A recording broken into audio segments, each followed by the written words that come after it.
Muito boa noite a todos, estamos começando mais um episódio do Café Seguro, o podcast de segurança da informação da WSS. Eu sou o Pedro, host desse podcast, e hoje nós estamos aqui novamente no estúdio oficial do podcast do Café Seguro, né? O estúdio oficial. Estamos novamente à noite, vocês podem ver que tem uma linda piscina e o céu noturno de Novo Hamburgo. E eu estou novamente hoje, fizemos a volta, né? O retorno de Ben-Hur. E então ele está aqui hoje novamente fazendo dando o ar de sua graça. Então, por favor, apresente seus ouvintes. Aqui é o Ben-Hur, o carinha de AppSec, e o assunto de hoje fica bastante esperto, porque isso já deve ter acontecido com você. E se você não aconteceu, provavelmente você deve estar nos seus primeiros 15 segundos na profissão de segurança.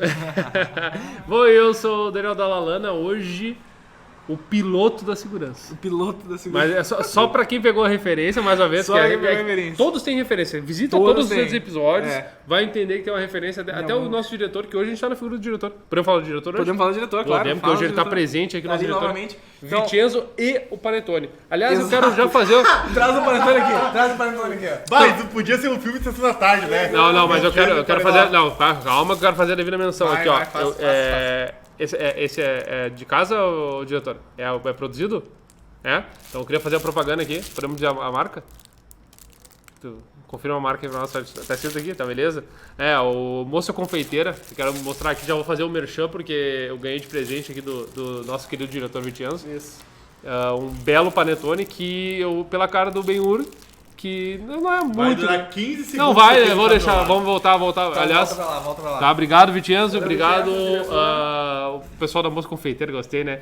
E também aquele pessoal da pizzaria lá, não? Esse aí não vou falar. Deixa... Esse aí deixa eu mandar. Sim, mas nós vamos mandar a pizza, esse é outro cara. mas Deixa eu falar, a vida que segue, vai lá. Tá, é o seguinte, ó, depois dessa... Pra cagar, todo mundo se... Vai lá. Tá bem, Locão. Depois desse problema com o Panetone aí, desse merchan que nós fizemos, agora vamos entrar no assunto da noite. Eu ia dizer do dia, da noite. Deixa o Ben fazer as Ben, por favor. Então, já que é o seguinte, ó, é um assunto quente, né? Um assunto... É um assunto nervoso, quente e é extremamente recorrente. Por exemplo, assim, você pode calcular esse assunto ocorrências por hora. Pode. Se quiser, tá? Pode. Então, assim, o assunto de hoje do podcast é: recebi um reporte de uma vulnerabilidade, ou meu time encontrou uma vulnerabilidade, e estamos em corrigir ou assumir o risco. Muito comum quando a correção ela é complicada, complexa, e o sistema vai ir para o ar ou não, ou já existe, tem um alto impacto nessa correção. E aí, pelo fato de a gente não saber se vai ser atacado, o pessoal fala: não, a gente vai decidir correr o risco. O assunto do podcast hoje é: o que eu tenho que saber antes de tomar a decisão de sim, eu vou correr o risco. Perfeito. Bom, muito bom. Aliás, deixa eu dar a título de... Pro bem do entendimento. Pro bem do entendimento, como diz nosso querido Pedro. Isso tem a ver, né, com as estratégias de mitigação. Para quem não sabe, a palavra mitigação vem do grego. Agora ia vir muito bem, né? Mitigare. Ia ser muito bom. Aliás, tem muitas dessas palavras italianas que as pessoas põem em nome de empresa, cara, mas nada de citação de empresa, mitigare, sabe? Não tem nada a ver com o que eu falar. Eles acham que falar alguma coisa com pre no final e fazer assim. Exatamente. Exato, mas enfim, a estratégia de mitigação que tem a ver com o que o Beto está dizendo, que é ou eu posso aceitar o risco imposto, ou eu posso transferir o risco, ou eu posso mitigar o risco, ou eliminar o risco, né? Tá. Então, são situações de risco. Aliás, tem a ver com o episódio do Semana, que traz muito forte a questão do risco, né? É o que eu ia dizer. Que justamente tem que sempre manter na cabeça, assim, quando tu pensa nesse tipo de coisa, que nós estamos falando de risco. Sim. E nós estamos falando de gerenciamento de risco nesse contexto. E entender o que é o que nem está falando agora. E na real, mas o que o Ben-Hur falou antes ali de se eu vou aceitar correr esse risco ou não. É exatamente a pergunta que a gente tem que fazer, né? Quando se depara com uma situação dessa. E uma vez escolhendo uma das duas rotas, é decidir como agir uma vez escolhendo esse caminho, né? Então, acho que a gente podia explorar essa sequência. Uma coisa que seria interessante a gente colocar antes do cara, assim, cara, eu vou mitigar, vou corrigir, tal, etc, é: deixa eu entender que risco que eu tô correndo. Tá, perfeito. Vamos lá. Perfeito. Vamos pegar aqui, ó, uma vulnerabilidade específica, né? uma vulnerabilidade crítica, algo assim, acima de 9, que tenha talvez, sei lá, até alguma coisa envolvendo remote code execution, alguma coisa que pode tirar meu sistema, ou qualquer coisa que pode tirar meu sistema do ar. Sim. Podemos buscar uma CVS aí pra... Não, pensando o seguinte, uma coisa que eu sempre acho importante, nós estamos falando de tirar o sistema do ar, né? Não é... Nem sempre. Ou eu tiro ele do ar, ou eu me aproprio dele, ou eu roubo informações. Detalhe como a gente não sabe, o que vai acontecer? Talvez a primeira coisa que a gente faz é, ok, essa vulnerabilidade que nós encontramos, o que um atacante pode fazer e até onde ele pode ir. Tá. Então a primeira coisa que a gente vai precisar ver, né? Beleza. Então assim, olha, com essa vulnerabilidade que, digamos assim, um exemplo hipotético, né? Um RCE, né? Ele pode entrar no servidor, ele pode instalar um mecanismo de mineração, ele pode usar a nossa máquina para causar um DDoS, ele pode pivotar dentro da rede e acessar outros servidores, ele pode roubar dados, ele pode criptografar. Então, ou seja, primeiro de tudo tem que vir à tona qual que é o impacto ser explorado. Tá. Temos uma vulnerabilidade. E eu tenho uma pergunta nisso, então. Eu tenho uma pergunta para os dois aqui, eu vou me direcionar para os dois aqui. Quando a gente pensa nisso, qual é o impacto? Como é que a gente pensa em do que nós estamos falando? Qual o impacto que é? Porque, por exemplo, às vezes, digamos que tem a mesma vulnerabilidade te possibilita ter múltiplos impactos. Sim. E aí, tu tá pensando no mais horrível cenário possível, explode tudo e... Depende do né? que é o mais... Depende do que é o mais... horrível. O que é o mais horrível em cada contexto. Porque, por exemplo, eu tenho vazamento de dados, né? Digamos assim, eu tenho uma plataforma que eu preciso dela 100% uptime. Tá. Né? Dá um exemplo. Hospitais, sistemas de saúde. Né? Eu tiro, dou um downtime lá, tem pessoas que podem vir a falecer, né? Sim. Por causa disso. Então, ou seja, lá o ponto mais crítico, muito provavelmente, é ficar fora do ar. Ficar fora do ar. Questões médicas, né? Sim. Agora nós temos uma outra empresa que ela tem um vazamento de dados e talvez a imagem dela seja o que pode ser principalmente destruído, né? É reputação. Então, assim, primeiro nós temos que entender assim, o que o atacante pode fazer? Isso, beleza. Ele pode entrar e pode roubar dados. Se ele fizer isso, qual que é o impacto? Tá, ele consegue roubar dados aqui, porque nós temos aqui, o cara entrou nesse servidor, ele tem acesso a um servidor de dados? Tem. Se ele roubar, qual que é o impacto? Tá, ele tem acesso ao servidor e ele tira o sistema desse servidor, ele tira esse servidor do ar. Qual que é o impacto? Perfeito. E tendo isso documentado, o que é cada coisa e até onde cada impacto vai. Isso. E muitas vezes assim, esse cara pode entrar na rede, até onde essa rede vai. Mas aí, Pedro, tem uma coisa que agora me vem a hora que é o seguinte, tu faz a análise desses impactos que vocês estão falando, qual é o impacto e tudo mais. Aí tu fala, documentar. Tem que documentar, então não sei o quê. Só que de novo a gente volta pro... Acho que é bom a gente no podcast falar sobre isso, porque tem a questão utópica, assim, das realidades, né? Que assim, às vezes não dá pra tu ter o controle que tu quer ter. Então, assim, eu não sei se faz sentido, agora pensando lá na pergunta primordial, né, que o Benhur traz, que é aceita ou corrige, né? Será que se tu não tá organizado devidamente para tudo, seja um plano de resposta a incidentes da vida, tu não sabe como responder, ou tu não sabe como tratar a vulnerabilidade, aí tu simplesmente aceita porque tu tá desprovido de algum tipo de procedimento, de documentação, de processo, de recurso, de pessoa, né? Pessoa qualificada para poder daqui a pouco corrigir isso, de tempo, muito sabe? Eu não sei, então eu quero trazer isso aqui para você, né? Será que faz sentido eu discutir aceita e mitiga num olhar utópico de que tudo funciona e aí eu posso tomar uma decisão crua, que é aquela pergunta, o que eu preciso saber antes de fazer isso, né, meu? Exato. Mas aí o que eu pergunto é o seguinte, nós vamos pensando nisso, de trazer para uma situação que talvez não seja o ideal, né? Não tenha os recursos, seja lá quais eles forem, ou não tenha a capacidade, o pessoal para poder resolver isso, ou não tenha, ou por exemplo... Tem o recurso, tem o pessoal, mas não tem a documentação, ela nunca foi feita. Não teve essa então eu vou te interromper e vou te largar uma pergunta baseada na que tu fala. O que é, na tua concepção, o ideal para esse cenário? Mas aí nós vamos ficar um podcast inteiro não, só tudo bem. Eu vou falar. Não, eu quero saber a tua opinião. Eu quero saber a tua opinião. Não, mas eu acho que assim. Tô falando de recurso, vocês para resolver o mais simples possível. Mais simples possível. Eu diria que o ideal... Não, mas aí tem... Tu quer dizer com o ideal. Porque o Não, ideal... foi tu que trouxe, eu não quis dizer nada. Mas é que tu que tá me perguntando. O ideal no sentido de... Que é... que nem tu tá falando, utópico, assim. Tá. Que tu pensa com tudo no 100%. Ou o ideal... que nem o que eu pensaria... Que se eu tivesse que responder isso pra alguém... Pensando no mundo real, né? Como as coisas são. Eu diria que assim... É ter... o maior controle possível do teu conjunto de ativos, tá? De maneira que não atrapalhe o funcionamento do conjunto de ativos como ele já é hoje. Entendeu? Não é de graça que tu usou a palavra controle Sim. e que tu usou a palavra atrapalhar, porque é a visão que hoje a gente tem disposta da segurança. Sim. Sim. Então não é à toa que tu traz esse termo, porque de novo, e aí vocês lembram que o episódio do Fernando, que a gente conversa com o Fernando, falando sobre infraestrutura, o que ele fala?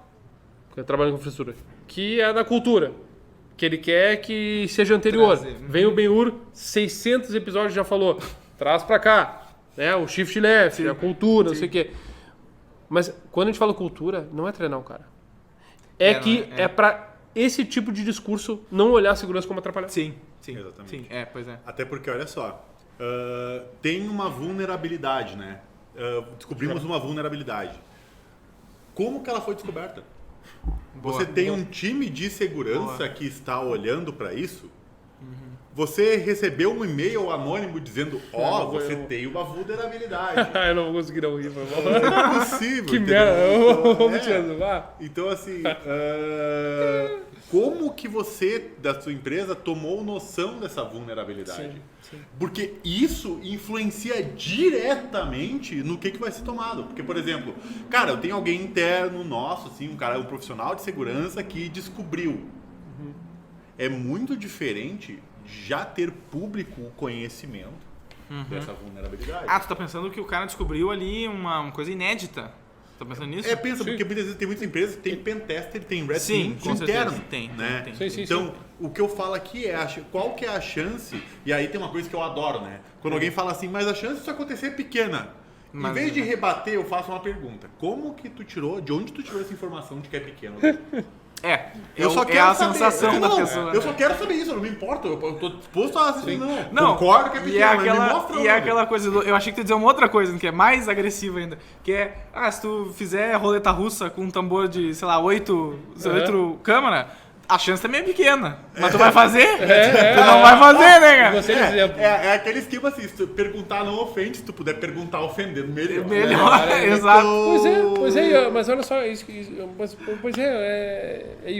não sei, mas parece meio infinito, assim, a discussão. Eu tô entendendo, tá falando. Tá, mas como é que tu fez? Tá, como é que tu faz então? Aí tu vai modelar a ameaça. É que Ou tu tem uma parada que tem, que é isso que eu acho que é isso que tu tá sentindo, é tipo assim, depende do cenário que tu tá. Isso é certo, depende do contexto que tu tá. E aí, pra tu conseguir pegar o contexto e aplicando as metodologias, aplicando os pensamentos que tu quer, que existem dentro da área de segurança da informação pra melhorar a situação em como ela tá agora, isso não é uma coisa que dá pra fazer, que nem isso tá falando, a gente pode ir trocando de exemplos e ir buscando outras perspectivas, outras coisas, porque não é uma só que tu faz e tu injeta a coisa do jeito que tá e vai tá bom pra sempre. Não é, né? Então, é por isso que é aquela coisa, eu acho que isso que vem a coisa de criar cultura e isso que vem a coisa de o pensamento de formar profissionais nisso, na área de segurança da informação, é que é justamente essa perspectiva de olhar pro problema, vamos dizer assim, né? Olhar para aquela situação que tu tem que resolver, seja ela qual for, com esse olhar que tu não vai aplicar um conjunto de regras e que vai resolver, não é um algoritmo, entendeu? Mas é uma coisa que tu vai ter que ter múltiplas ferramentas e usar elas de um jeito mais holístico, saca? Mas se aí nós fôssemos, vamos tentar pensar em alguma coisa, até para dar alguma dica prática sim, pra galera que sofre com isso todos os dias, né? Todo mundo de segurança sofre com isso todo dia, né? Alguns várias vezes. Múltiplas vezes. Então, assim, primeira coisa, identifique de onde veio o reporte. De quem veio, né? Porque o cenário recebi aqui a informação sobre uma vulnerabilidade em algum sistema meu, algum ativo meu. Beleza. Identifique de onde vem esse reporte. É interno, é de fora, é de desconhecido, porque isso muda drasticamente o jogo. A gente não está dizendo aqui que você tem duas escolhas entre sempre assumir o risco e sempre corrigir. O ideal é corrigir. É corrigir. Mas você vai ser defrontado com esse cenário de que, cara, vamos precisar assumir o risco e não corrigir. Então, antes, se você for confrontado, sim. Então, pelo menos, e as pessoas muitas vezes vão assumir muitas vezes cargos mais altos que estão preocupados muitas vezes com... Que é a realidade, né? Vamos lá, vamos se ligar. Estão preocupadas com o produto, com a entrega e não estão preocupadas com a segurança. Ainda enxergam segurança como um empecilho. E como uma coisa separada, né? É um cenário real ainda. Então, vamos ser realistas, né?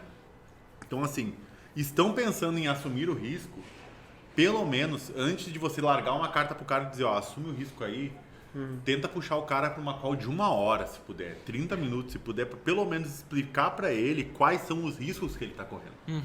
Porque não dar a informação correta pro cara saber quais são os riscos que ele está correndo também é uma responsabilidade nossa. É verdade. Né, como profissionais de segurança. É verdade. Então, e aí também tem uma questão também da capacidade do profissional de segurança de identificar todas ou a maioria das possibilidades que o cara pode sofrer para que tu possa apresentar isso depois. Exato. Sim, com certeza. Aí, e eu até tava pensando, enquanto tá falando isso, tava pensando, o cara vai, porque não vamos ser ingênuos também, né? Isso é importante. O cara vai ter, vamos meia hora, eu preciso de meia hora tua pra poder, tu, o gerente, não sei o que lá, eu preciso te explicar aqui os riscos que tu vai tomar, tá? Não é chegar lá e falar com o cara que nem nós estamos falando agora e, tipo, jogar um monte de coisa na cara dele e não saber o que... Tipo assim, o cidadão ficar sobrepujado com as informações. Pensar antes... Ter uma coisa bonitinha, estruturado na linguagem que da ele pessoa sabe ler, que tu vai exatamente. falar, porque não adianta meter CVE e não sei o que, IRCE no cara, e o cara não vai entender nada e tu não vai conseguir passar a tua mensagem do jeito que tu quer. E tu ainda vai ser visto de uma forma tipo, cara, esse cara não sabe se comunicar, tu vai perder credibilidade, né? Então assim, ó, vamos pensar alguns riscos, né? Porque primeiro tu identificou, primeiro tu identificou de onde veio o reporte. Agora tu vai fazer o quê? Tu vai ter a análise da vulnerabilidade em si, né? Para saber qual é o risco que tu corre. Então, assim, primeiro de tudo, né? Mais importante, a marca da empresa, né? A reputação da empresa. Cara, isso aqui pode causar vazamento de dados. Alguém pode usar uma URL da nossa aplicação para fazer phishing, né? Olha, isso aqui vai impactar vocês, vai impactar o cliente de vocês. O que vai impactar? E a outra coisa, não vamos corrigir. E se for explorado essa vulnerabilidade por criminosos, a sua empresa, que antes estava nunca vai acontecer comigo, você já deve ter visto isso para mais de um contexto além de tecnologia na sua história. Com certeza. Né? Acidente de carro, um monte de coisa. Doença, isso nunca vai acontecer comigo. Até o dia que acontece. Exatamente. Então você já deve ter visto isso para muitos lugares. Não é diferente aqui, tá? Eu vi. Tá, beleza. O que tem? Ué, olha ali. Detalhe, né? Quando a gente está falando de alguma coisa física, muitas vezes a gente depende de um contexto local, né? Nós estamos falando de internet. Verdade. Tem uma fronteira. Sim, internet é um... Exato. Aqui ter ou não ter uma fronteira. Exato. Então, assim, no momento que você é atacado uma vez, o nome da sua empresa vai acabar indo para fóruns dizendo, olha, essa empresa aqui é vulnerável. Sim. Vão e se divirtam lá. E aí, Beto, tem uma questão, nesse ponto aí tem uma questão da segurança por obscuridade, que a gente já falou outras vezes, né? Que é assim, né? Tu não sofreu um ataque, nunca sofreu ataque. Supostamente, tu não sabe que tu pode sofrer um ataque.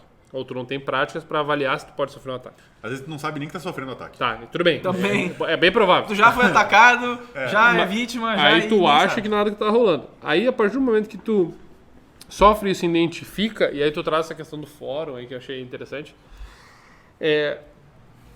tu identifica, acho que automaticamente a mentalidade muda.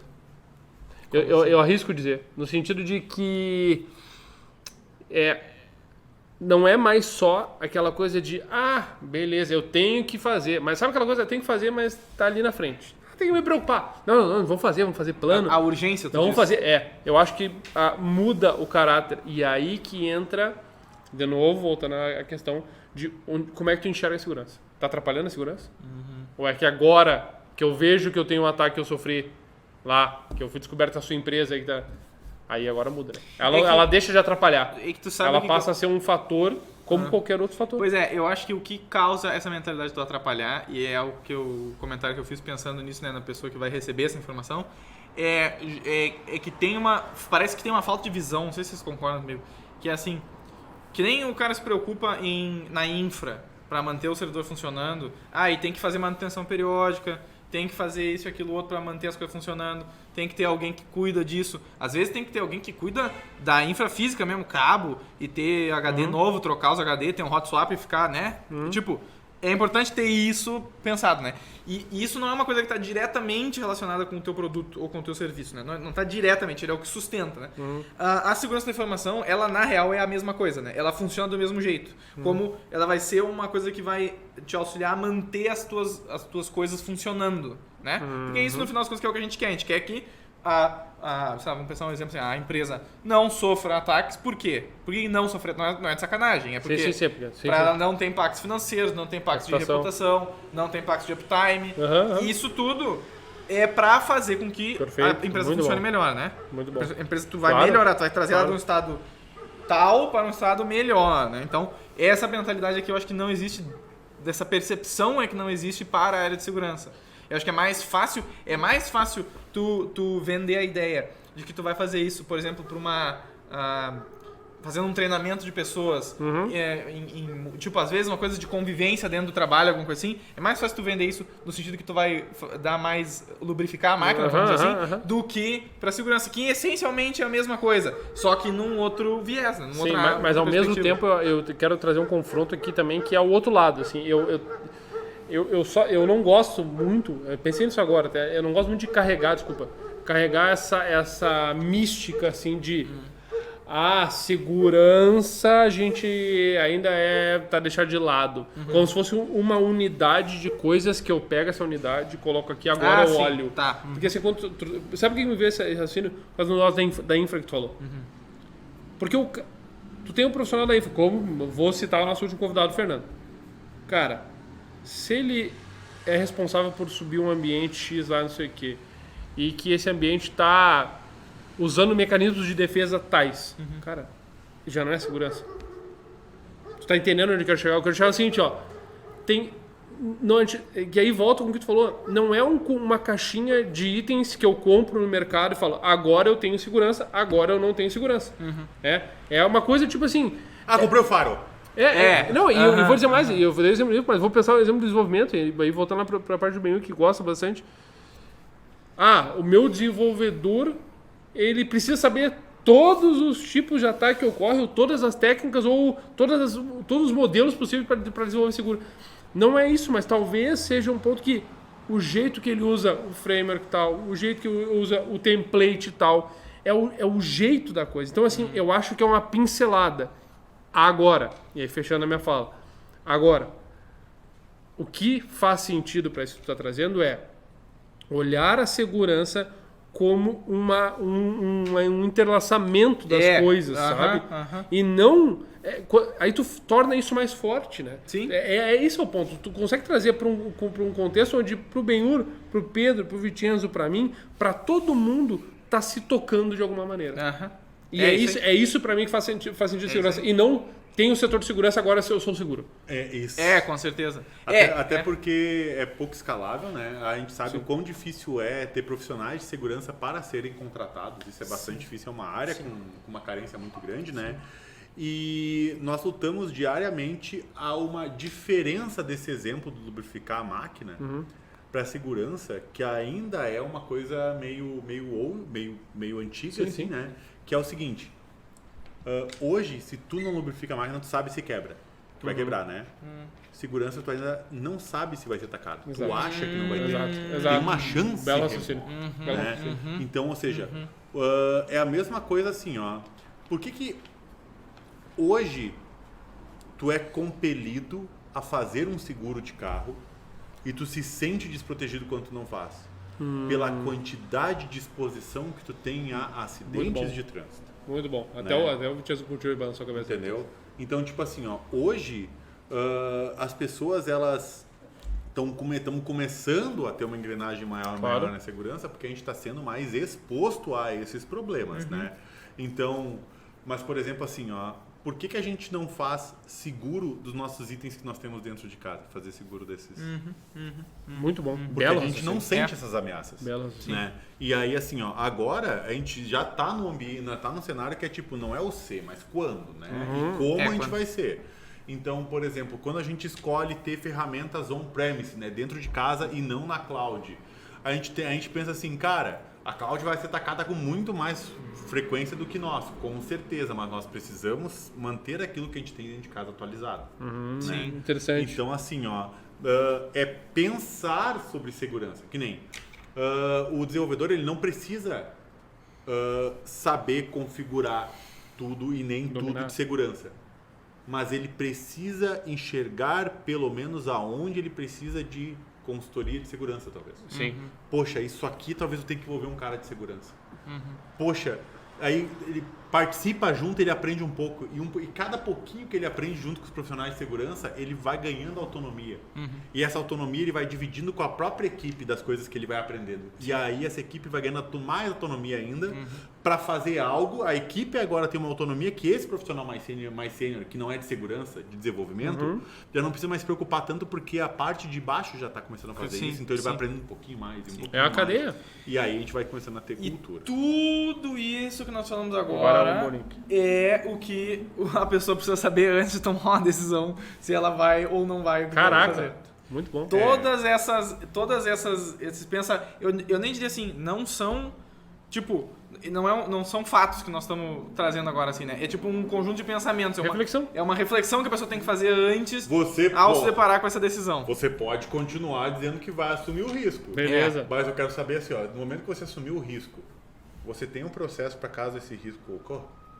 Oh. Isso é uma boa ideia. Isso é uma boa ideia, porque daí tu consegue entregar isso, né? Tipo, nós vamos, não tem como resolver, nós vamos ter que assumir o risco. Assumir o risco. Tem um processo para resolver. Tomamos a ruim. O que você O faz? que a gente se tomar faz? ruim? E o mais isso agora, antes de começar a encerrar, um pensamento que eu tive agora disso, é engraçado que como tem coisas que são incipientes no ramo de segurança, porque é um ramo novo.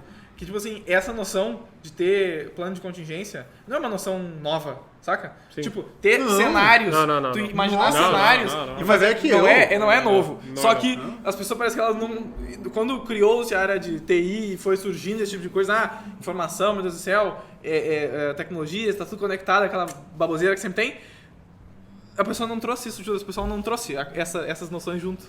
E que ficou Cara, uma coisa ausente. O meu último comentário, já que tu já citou, Tá. meu último comentário é assim, ó, eu espero que a gente esteja daqui a uns 20 anos gravando um podcast aqui pra dar risada disso que a gente tá discutindo agora. Porque, cara... Maldivas, né? Pode ser. de preferência. Nas Maldivas. Tá, pessoal, é o seguinte, ó. Eu só fazer meu último comentário. Vou deixar ele fazer um Não, comentário? é que eu ia chamar Vai. e aí eu ia... Né, Não adianta, the best one do Brasil. Vai. Lembrando que se você é gerente, gestor, etc, né, e você é o cara que toma a decisão se vai assumir o risco ou não, lembre-se que não é você, o seu projeto, o seu deadline, o seu sprint, o seu salário que você está dizendo assim, ó, não, eu vou assumir o risco porque eu vou entregar esse produto. Você está assumindo colocar em risco a sua empresa. Fato. Então, assim, ó, é esse o pensamento, tá? Porque não importa o projeto que tu vai entregar no prazo que tu vai ganhar o teu bônus, tá? Se der ruim, Vai dar ruim. vai dar ruim, porque Exato. vai estar o teu nome assim. Exato. Se der ruim, vai dar ruim. Se der ruim, vai dar Eu só quero terminar essa sexta-feira de gravação desse podcast aqui com essa Reflexão. agressão gratuita. Bela reflexão. Então, Tá? é o seguinte, ó. De grátis. Eu vou falar perto do microfone aqui pra todo mundo entender. Bah, Vou tá olhar louco. aqui, ó. Nessa hora eu vou parar de ouvir o episódio. Se der ruim, vai dar ruim. É isso aí, senhoras e Valeu. senhores. Nós estamos encerrando. Queria agradecer aos meus colegas de banca novamente e aos ouvintes que estiveram conosco até agora, os visualizadores do YouTube também. E semana que vem, em algum momento da semana, nós vamos postar isso aqui. Vai aparecer por aí. E vai estar YouTube, vai estar agregador de podcast, vai estar o que for. O Dala até fez uma menção aqui, eu suponho que assim seja para as criaturas Exatamente. extraterrestres e Exatamente. Que extraplanétares que estão escutando. nos percebendo E um abraço agora. para todos e todas aqueles que comentam e interagem com a gente aí no YouTube. Nos comentários do YouTube e da coisa tudo arada mais. toda. Tá, é isso aí, valeu. Deus. Isso é até mais. Valeu, Valeu, pessoal. tchau. Até mais. Foi.